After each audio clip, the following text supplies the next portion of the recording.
Hi guys, welcome to my channel.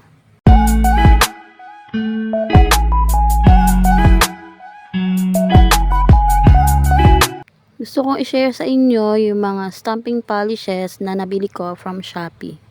Sorry guys kung hindi ko po naipakita ng malapitan yung product. Don't worry, ipapakita ko naman po yung swatches nila.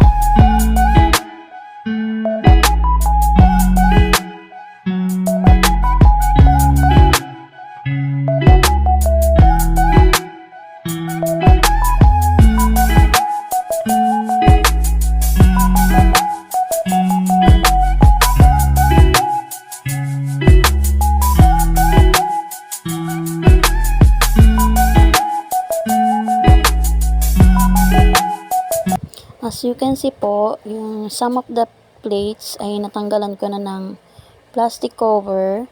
Yung kulay blue na plastic cover, kailangan po nating tanggalin yan.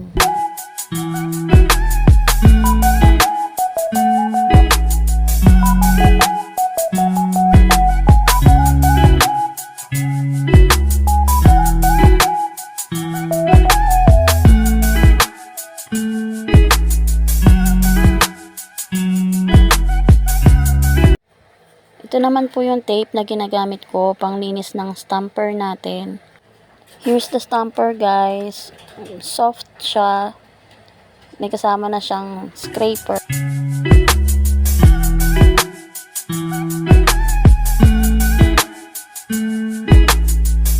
Ito na nga po yung scraper. Hindi ako happy sa scraper na to.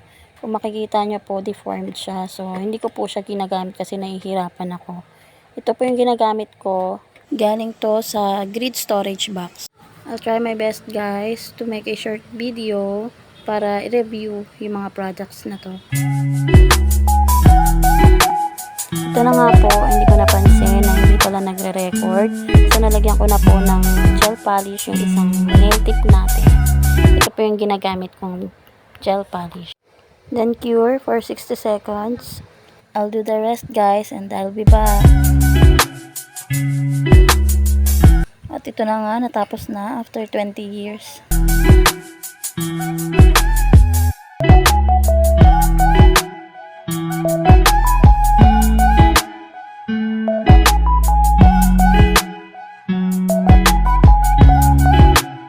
Pasensya na sa aking kuko.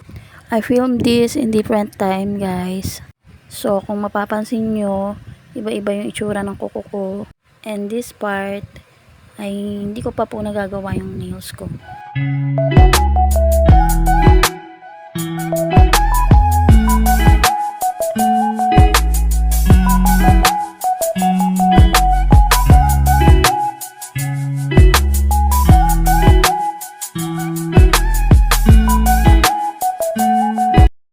I know marami na nakakaalam nito pero explain ko na lang din po. Para po sa hindi nakakaalam, ganito po linisin yung ating stamper.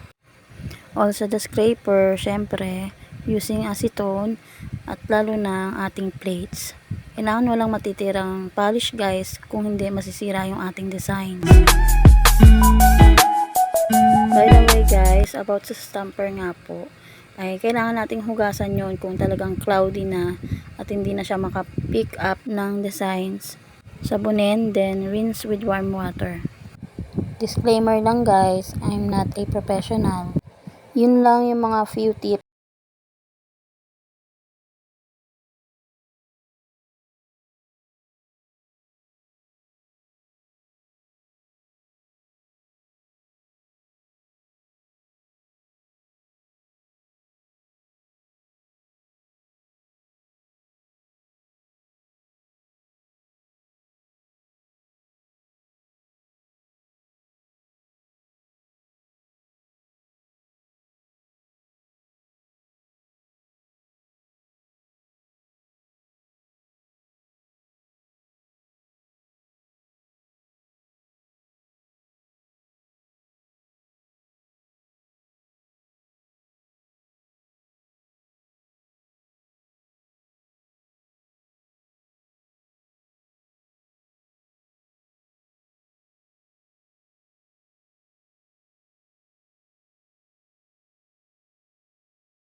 ko na yung stamper, nilinis ko yung plates, pero talagang ayaw niyang ma-pick up guys.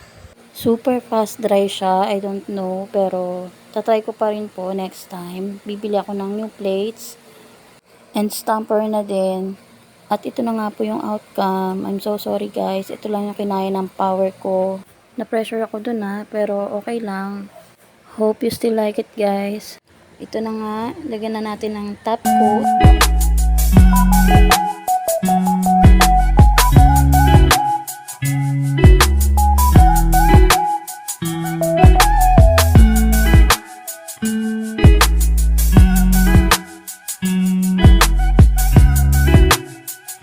Then cure sa ating cute na UV lamp.